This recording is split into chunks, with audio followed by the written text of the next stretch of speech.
ശബരിമല സ്വർണ്ണക്കൊള്ള കേരളം മാസങ്ങളായി ചർച്ച ചെയ്യുന്ന കേരളത്തിലെ ഏറ്റവും വലിയ തീവെട്ടി കൊള്ളയാണ്. സ്വർണ്ണക്കൊള്ളയുമായി ബന്ധപ്പെട്ട ഉണ്ണികൃഷ്ണൻ പോറ്റി മുതൽ ഏറ്റവും അവസാനം ശങ്കർദാസ് വരെയുള്ള ആളുകളെ അറസ്റ്റ് ചെയ്ത് ജയിലിൽ അടയ്ക്കുന്ന സാഹചര്യം. മുൻ ദേവസ്വം ബോർഡ് പ്രസിഡന്റുമാർ രണ്ടുപേർ നിലവിൽ ജയിലരിക്കുള്ളിലാണ്. തിരുവിതാംകൂർ ദേവസ്വം ബോർഡിന്റെ കഴിഞ്ഞ തവണത്തെ പ്രസിഡന്റായിരുന്ന PS പ്രശാന്ത ചോദ്യമുനയിൽ ഇപ്പോഴും നിൽക്കുകയാണ്. മന്ത്രി കടകംപള്ളി സുരേന്ദ്രൻ, നേരത്തെ ഉണ്ടായിരുന്ന ദേവസ്വം വകുപ്പ് മന്ത്രി, അദ്ദേഹത്തെയും ചോദ്യം ചെയ്ത് വിട്ടയക്കുന്ന സാഹചര്യം. ശബരിമല സ്വർണ്ണക്കൊള്ള കേരളത്തിലാകമാനം വലിയ ചർച്ചയാകുന്ന സാഹചര്യത്തിലൂടെയാണ് ഇപ്പോഴും നമ്മൾ കടന്നുപോകുന്നത്. പ്രത്യേക അന്വേഷണ സംഘത്തിന്റെ അന്വേഷണത്തിന് പുറമെ കേന്ദ്ര ഏജൻസിയായ എൻഫോഴ്സ്മെന്റ് ഡയറക്ടറേറ്റും ഈ അന്വേഷണം മുന്നോട്ട് കൊണ്ടുപോവുകയാണ്. കഴിഞ്ഞ ദിവസം നമ്മുടെ ചില പ്രേക്ഷകർ ചോദിച്ചു, എന്താണ് അറസ്റ്റുകൾ ഉണ്ടാവാത്തത്? കാരണം തന്ത്രിയുടെയും അതോടൊപ്പം തന്നെ ശങ്കർദാസിന്റെയും അറസ്റ്റിന് ദിവസങ്ങൾക്ക് മുമ്പ് ഞങ്ങൾ പറഞ്ഞു VVIPയുടെയും ഉന്നതന്റെയും അറസ്റ്റ് ഇന്ന ദിവസം ഉണ്ടാകുമെന്ന്. ആ പറഞ്ഞ ദിവസം ആ പറഞ്ഞ സമയത്ത് തന്നെയാണ് അറസ്റ്റ് നടന്നത്. കൃത്യമായ ബോധ്യത്തിന്റെയും വിവരത്തിന്റെയും അടിസ്ഥാനത്തിൽ തന്നെയാണ് നമ്മൾ ഓരോ അറസ്റ്റും ഉണ്ടാകുമെന്ന് പ്രേക്ഷകരുമായി പങ്കുവെക്കുന്നത്. ഇപ്പോഴും നമ്മൾ പറയുന്നു, ഉന്നതർ ഇപ്പോഴും റഡാറിനകത്ത് തന്നെയാണുള്ളത്. പ്രത്യേക അന്വേഷണ സംഘത്തിന്റെ അച്ചുതണ്ടിന് ചുറ്റും പല പ്രമുഖരും കറങ്ങിക്കൊണ്ടിരിക്കുകയാണ്. പല പ്രമുഖരെയും ചോദ്യം ചെയ്യാൻ പോവുകയാണ്. അറസ്റ്റ് നടപടികളിലേക്ക് അന്വേഷണ സംഘം കടക്കുമെന്ന കാര്യത്തിലും തർക്കമില്ല. അതോടൊപ്പം ചർച്ചയാക്കേണ്ട ഒരു വിഷയം, 2026 നിയമസഭാ തെരഞ്ഞെടുപ്പ് പടിവാതിക്കലെത്തി നിൽക്കുമ്പോൾ ശബരിമല സ്വർണ്ണക്കൊള്ള കേരളത്തിൽ ചർച്ചയാകുമോ എന്നാണ്. കേരളത്തിലെ ശബരിമല സ്വർണ്ണക്കൊള്ള കേരളം കണ്ട ഏറ്റവും വലിയ ക്ഷേത്ര കുംഭകോണമാണ് എന്ന കാര്യത്തിൽ തർക്കമില്ല. ആ ക്ഷേത്ര കുംഭകോണത്തിൽ ഭക്തജനങ്ങൾ, ആഭാരവൃദ്ധം ഭക്തജനങ്ങളും സർക്കാരിനെതിരെ തിരിഞ്ഞ ഒരു സാഹചര്യം. 2018 സുപ്രീം കോടതി വിധിയുടെ മറവിൽ ബിന്ദു രമണിയെയും കനകദുർഗയെയും തലയിൽ മുണ്ടിട്ട് ശബരിമല ക്ഷേത്രത്തിന്റെ പിന്നാമ്പുറത്ത് കൂടുകയും ശബരിമല ക്ഷേത്രത്തിനകത്തേക്ക് പ്രവേശിപ്പിച്ച കേരളത്തിൽ നവോത്ഥാനം പൂത്തുലങ്ങിയെന്ന് നാഴികയ്ക്ക് 40 വട്ടം നാലും കൂടിയ നാൽക്കവലകളിൽ 4 മുളം നീളമുള്ള നാക്കുമായി പ്രസംഗിച്ച CPM-ന് തൊട്ടടുത്ത വർഷം നടന്ന ലോക്സഭാ തെരഞ്ഞെടുപ്പിൽ കയ്യിലുള്ള സീറ്റുകൾ മുഴുവൻ നഷ്ടപ്പെട്ട കേവലം ഒരു സീറ്റിലേക്ക് ഒതുക്കിയവരാണ് കേരളത്തിലെ ജനങ്ങൾ. ആ കേരളത്തിലെ ജനങ്ങൾ ശബരിമലയിലെ സ്വർണ്ണക്കൊള്ളയും മറന്നിട്ടില്ല എന്ന് തന്നെയാണ് നമുക്ക് മനസ്സിലാക്കാൻ കഴിയുന്നത്.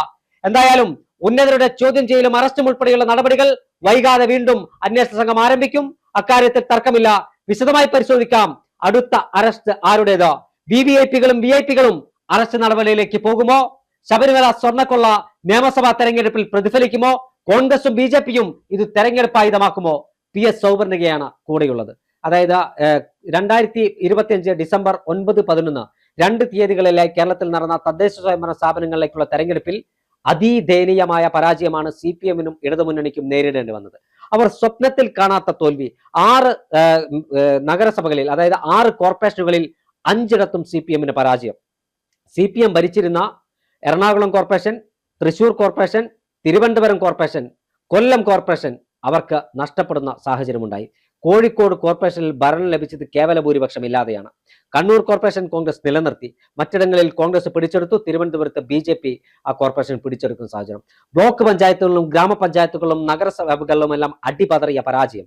കോഴിക്കോട് ജില്ലാ പഞ്ചായത്ത് ഉൾപ്പെടെയുള്ള ജില്ലാ പഞ്ചായത്തുകളിൽ കോൺഗ്രസിന് ഭരണം പിടിക്കാൻ കഴിയും. അത് ആ തെരഞ്ഞെടുപ്പിൽ ചർച്ചയാകാൻ പ്രധാനപ്പെട്ട ഒരു വിഷയം ശബരിമല സ്വർണ്ണക്കൊള്ള തന്നെയാണ്. ആ ഇലക്ഷൻ പ്രചരണ രംഗത്ത് പുറത്തിറങ്ങിയ പോറ്റിയെ കേറ്റി എന്ന പാരഡി ഗാനം കേരളത്തിൽ വലിയ ചർച്ചാ വിഷയമായി എന്ന് മാത്രമല്ല, അത് തെരഞ്ഞെടുപ്പിനെ വലിയ തരത്തിൽ സ്വാധീനിച്ചിട്ടുണ്ട് എന്നതൊരു യാഥാർത്ഥ്യമാണ്. അതുകൊണ്ടാണ് ആ പാട്ടെഴുതിയ ആളെ വ്യക്തിപരമായി ടാർഗറ്റ് ചെയ്ത് അയാൾക്കെതിരെ കേസെടുക്കാൻ ഒരു വേള CPM നിർബന്ധിതരായത്. കേരളത്തിന്റെ വലിയ പ്രതിഷേധത്തെ തുടർന്ന് പിന്നീട് കേസെടുത്തില്ല എന്നൊരു യാഥാർത്ഥ്യമാണ്. അത് ശബരിമലയിലെ സ്വർണ്ണക്കൊള്ള കേരളത്തിലെ കോൺഗ്രസുകാർക്കോ BJP-ക്കാർക്കോ മാത്രമല്ല, ശബരിമല അയ്യപ്പനിൽ വിശ്വസിക്കുന്ന CPM-ന്റെ ബ്രാഞ്ച് കമ്മിറ്റി അംഗം വരെ ശബരിമലയിൽ കൊള്ള നടന്നിട്ടുണ്ടെന്ന് സമ്മതിക്കുന്ന സാഹചര്യം. CPM-ന്റെ ബ്രാഞ്ച് കമ്മിറ്റി അംഗവും CPM-ന്റെ ലോക്കൽ കമ്മിറ്റി സെക്രട്ടറിമാരുടെ മക്കളും ഭാര്യമാരും അടക്കം ശബരിമലയ്ക്ക് പോകാൻ കറുപ്പെടുത്ത് വ്രതമെടുത്ത് പോകുന്നുണ്ട് എന്നത് യാഥാർത്ഥ്യമാണ്. അവർ ഉൾപ്പെടുന്ന ആളുകൾ ഇത്തവണ CPM-ന് വോട്ട് ചെയ്തിട്ടില്ല. CPM-ന്റെ കുടുംബത്തിൽ നിന്ന്, പാർട്ടി കുടുംബത്തിൽ നിന്ന് ഇത്തവണ കൈപ്പത്ത് ചിഹ്നത്തിലും മേണി ചിഹ്നത്തിലും താമര ചിഹ്നത്തിലും ഓട്ടോറിക്ഷ അടയാളത്തിലും വോട്ട് ചെയ്തിട്ടുണ്ട് എന്നതൊരു യാഥാർത്ഥ്യമാണ്. അതുകൊണ്ടാണ് CPM-ന്റെ കോട്ടക്കൊത്തളങ്ങളിൽ അവർക്ക് അതിദയനീയമായ പരാജയമുണ്ടായത്. എന്തായാലും ഇത് കോൺഗ്രസ് ഇത് വിടാൻ ഉദ്ദേശിക്കുന്നില്ല എന്ന് തന്നെയാണ് നേതാക്കന്മാരുടെ പ്രസ്താവനകളിൽ നിന്ന് മനസ്സിലാകുന്നത്. നിയമസഭ നടക്കുന്ന സാഹചര്യത്തിൽ ശബരിമല സ്വർണ്ണക്കൊള്ളയുമായി ബന്ധപ്പെട്ട സഭയ്ക്ക് പുറത്ത് CR മഹേഷും നജീബ് കാന്തപുരവും 2 MLA-മാർ ശബരിമല വിഷയവുമായി ബന്ധപ്പെട്ട സഭയ്ക്ക് പുറത്ത് സത്യാഗ്രഹ സമരം നടത്തുകയാണ്.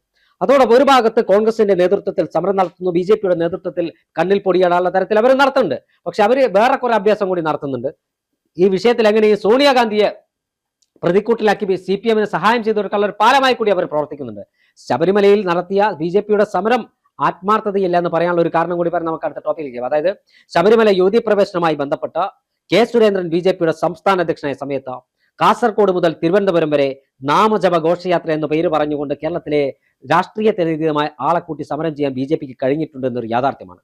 എന്നാൽ ഇന്ന് സുരേന്ദ്രന് പകരം രാജീവ് ചന്ദ്രശേഖർ BJP സംസ്ഥാന അധ്യക്ഷ പദവിയിൽ ഇരിക്കുമ്പോൾ ശബരിമല സ്വർണ്ണക്കൊള്ളയുടെ പേരിൽ ആത്മാർത്ഥമായി ഒരു സമരം നടത്തിയിരുന്ന് BJP-യുടെ പ്രവർത്തകന്മാർക്ക് നെഞ്ചിൽ കൈവച്ച് പറയാൻ കഴിയുമോ? അത് CPM-ഉം BJP-യും തമ്മിലുള്ള ഡീലിന്റെ പ്രത്യുപകാരമായിട്ടാണ്.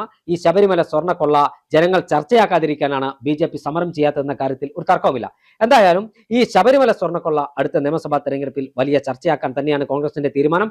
അതോടൊപ്പം തന്നെ പ്രത്യേക അന്വേഷണ സംഘം ഹൈക്കോടതിയുടെ മേൽനോട്ടത്തിൽ അന്വേഷണം നടക്കുന്ന സാഹചര്യത്തിൽ അന്വേഷണ സംഘത്തിന്റെ ഇനിയുള്ള നീക്കം ഏത് തരത്തിലായിരിക്കും? ഹൈക്കോടതിയുടെ മേൽനോട്ടത്തിൽ പോകുന്നത് കൊണ്ട് തന്നെ ഈ പറയുന്ന പോലെ ആഭ്യന്തര വകുപ്പിന്റെ കീഴിലുള്ള പോലീസാണ് SIT-യിൽ ഉള്ളതെങ്കിൽ പോലും ഈ പറയുന്ന പോലെ സാധാരണഗതിയിൽ പോകുന്നില്ല. അല്ല, ആദ്യം ഈ SIT മുന്നോട്ട് പോയത് വളരെ മന്ദഗതിയിലാണ്. അത്തരത്തിൽ പോകാനാകില്ല. ഹൈക്കോടതി വിമർശനങ്ങളുമായി വരും. ഹൈക്കോടതി ചോദിച്ചുകൊണ്ടിരിക്കുക തന്നെ ചെയ്യും. അതുകൊണ്ട് ഈ പറയുന്ന ആരെയും സംരക്ഷിക്കാൻ ഇനി SIT കഴിയുമെന്ന് തോന്നുന്നില്ല. ഈ പറയുന്നത് പോലെ ഉന്നതരുടെ അറസ്റ്റ് ഇനിയും ഉണ്ടാകും. ഇപ്പോ അറസ്റ്റ് ചെയ്തവർ അല്ലെങ്കിൽ ഈ ഒരു തന്ത്രിയുടെ അറസ്റ്റോട് കൂടി, അല്ലെങ്കിൽ തന്ത്രിയാണ് ഇപ്പൊ ഇതിലുള്ളതിൽ ഏറ്റവും VVIP ആയിട്ടുള്ള അറസ്റ്റ് എന്ന് പറഞ്ഞ തന്ത്രിയുടേതാണ്. എല്ലാ കുറ്റവും തന്ത്രിയുടെ മേൽ ആരോപിച്ചുകൊണ്ട് ബാക്കിയുള്ളവർക്ക് രക്ഷപ്പെടാൻ കഴിയുമെന്ന് തോന്നുന്നില്ല. ഈ പറയുന്നത് പോലെ സോണിയാഗാന്ധിയും അടൂർ പ്രകാശിന്റെയും പേരാണ് ഇപ്പൊ ഈ പറയുന്ന പോലെ CPM-ഉം BJP-യും ഏറ്റവും കൂടുതൽ പറയുന്നത്.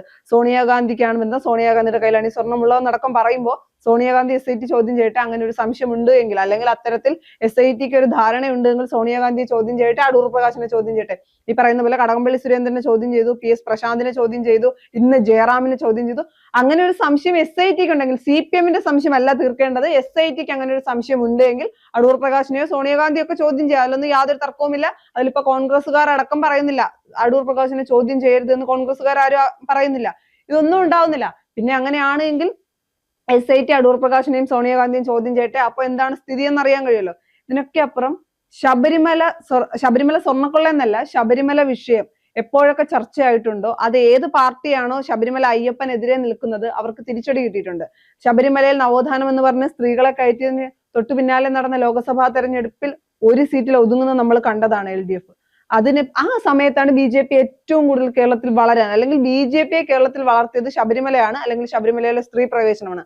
അതേ BJP ഈ പറയുന്ന പോലെ വരാനിരിക്കുന്ന നിയമസഭാ തെരഞ്ഞെടുപ്പിൽ ശബരിമല സ്വർണ്ണക്കൊള്ള ചർച്ചയാകും. വലിയ രീതിയിൽ അത് വോട്ടർമാരെ സ്വാധീനിക്കും എന്നുള്ള കാര്യത്തിൽ യാതൊരു സംശയമില്ല. അത് ഏത് തരത്തിൽ ഈ പറയുന്ന പോലെ ശബരിമല സ്വർണ്ണക്കൊള്ള വിശ്വാസികൾക്കപ്പുറം രാഷ്ട്രീയ കേരളം നോക്കുന്നത് ഇതിനെ രാഷ്ട്രീയമായി എങ്ങനെ മുതലെടുക്കാം എന്നുള്ളതാണ്. CPM-നെതിരെ അടിക്കാൻ കിട്ടുന്ന ഏറ്റവും നല്ല ആയുധമാണ് ശബരിമല സ്വർണ്ണക്കൊള്ള. അതിപ്പോ കോൺഗ്രസിനായാലും BJP-ക്കായാലും. പക്ഷെ അത് വേണ്ട വിധത്തിൽ BJP ഉപയോഗിക്കുന്നില്ല. ഇതിന്റെ അകത്ത് ചേട്ടൻ പറഞ്ഞതുപോലെ സോണിയാഗാന്ധിയെ കൂടി വലിച്ചിടാനാണ് BJP ശ്രമിക്കുന്നത്. അതിൽ രണ്ടുണ്ട് ഗുണം. ഒന്നെന്ന് പറയുന്നത് കോൺഗ്രസും CPM-ഉം തെറ്റുകാരാണ് എന്ന് പൊതുസമൂഹത്തിന് മുന്നിൽ വരുത്തി തീർക്കുക. അതിന്റെ അടിസ്ഥാനത്തിൽ കുറച്ച് വോട്ടുകൾ സ്വന്തമാക്കുക. മറ്റൊരു വശത്ത് ഈ പറയുന്ന CJP എന്ന കൂട്ടുകെട്ടിന്റെ അടിസ്ഥാനത്തിൽ CPM-നെ പ്രൊട്ടക്ട് ചെയ്യുക. ഈ വിഷയത്തിൽ CPM നിരപരാധികളാണ് എന്ന് വരുത്തി തീർക്കുക. ഈ പറയുന്ന പോലെ ഒരു തരത്തിലുള്ള വിശ്വാസികൾക്കൊപ്പമാണ്, ഹിന്ദുക്കൾക്കൊപ്പമാണെന്നൊക്കെ ആവർത്തിക്കുമ്പോഴും യഥാർത്ഥത്തിൽ അല്ലെങ്കിൽ ആത്മാർത്ഥമായി ഒരു സമരം പോലും നടത്താൻ ഇതുവരെയും BJP-ക്ക് കഴിഞ്ഞിട്ടില്ല. ഇനി തെരഞ്ഞെടുപ്പ് അടുക്കുമ്പോൾ എന്തെങ്കിലും സമരങ്ങളുമായി ഇപ്പൊ സമരങ്ങൾ നടത്തുന്നുണ്ട്. അതെല്ലാം പൊതുജനത്തിന്റെ കണ്ണിൽ പൊടിയിടാൻ വേണ്ടി, അല്ലെങ്കിൽ ഞങ്ങൾ സമരം ചെയ്യുന്നുണ്ട്, ഞങ്ങളും പ്രതിഷേധിക്കുന്നുണ്ട് എന്നുള്ള തലത്തിലേക്കാണ് ഈ കാര്യങ്ങൾ പോകുന്നത്. ശബരിമല സ്വർണ്ണം അല്ലെങ്കിൽ അയ്യന്റെ സ്വർണം കെട്ടത് ആരായാലും, അത് ഏത് പാർട്ടിക്കാരായാലും കേരളത്തിന്റെ പൊതുസമൂഹം മറക്കില്ല, ക്ഷമിക്കില്ല. ഈ പറയുന്ന പോലെ CPM-കാർ പറയുന്നുണ്ടല്ലോ, ഒരു പ്രാവശ്യം മാത്രമാണ് ഈ പൊതുജനം തിരിച്ചടിക്കുക.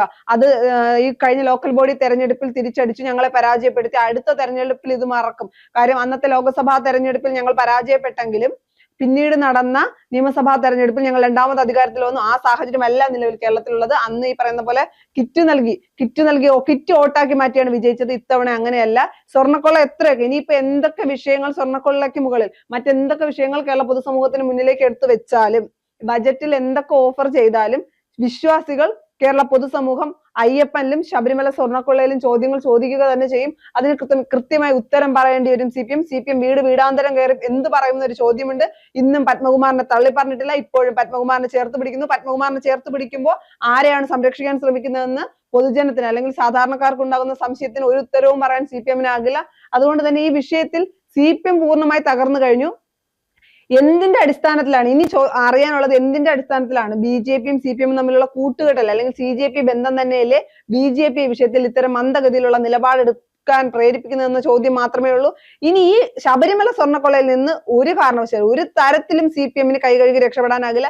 ഈ പറയുന്ന പോലെ അടൂർ പ്രകാശിന്റെയും സോണിയാഗാന്ധിയുടെയും പേര് വലിച്ചിടുകയോ അല്ലെങ്കിൽ എല്ലാ കുറ്റവും തന്ത്രിയുടെ മേൽ ആക്കി ഈ പറയുന്ന പോലെ ബാക്കി ഉള്ളവർക്ക് അല്ലെങ്കിൽ ബാക്കി ഉന്നതർക്ക് രക്ഷപ്പെടാമെന്ന് കരുതില്ല. അതൊക്കെ വെറുതെയാണ്. ഇതൊന്നും നടക്കാൻ പോകുന്നില്ല. ഇനി ഈ പറയുന്ന പോലെ ഇതേ രീതിയിൽ മുന്നോട്ട് പോകുമ്പോൾ അടുത്ത ഉന്നതരുടെ അറസ്റ്റ്, ചോദ്യം ചെയ്ത പലരെയും അറസ്റ്റ് ചെയ്യുമെന്നുള്ള കാര്യത്തിൽ യാതൊരു സംശയവുമില്ല. തീർച്ചയായും ശബരിമല സ്വർണ്ണക്കൊള്ളയുമായി ബന്ധപ്പെട്ട് കേരളം ഞെട്ടാൻ പോകുന്ന അറസ്റ്റ് ഉണ്ടാകുമെന്ന കാര്യത്തിൽ ഒരു തർക്കവുമില്ല. അത് എന്ന് എന്ന ചോദ്യമാണ് ബാക്കിയുള്ളത്. പ്രത്യേക അന്വേഷണ സംഘത്തിന്റെ അന്വേഷണം മുന്നോട്ട് പോവുകയാണ്. അറസ്റ്റ് ഉടൻ ഉണ്ടാകും. നമുക്ക് വരും ദിവസങ്ങളിൽ ഇക്കാര്യങ്ങൾ വളരെ കൃത്യമായി തന്നെ നമ്മുടെ പ്രേക്ഷകർക്ക് വേണ്ടി വ്യക്തത വരുത്താം എന്ന് പ്രതീക്ഷിക്കുന്നു.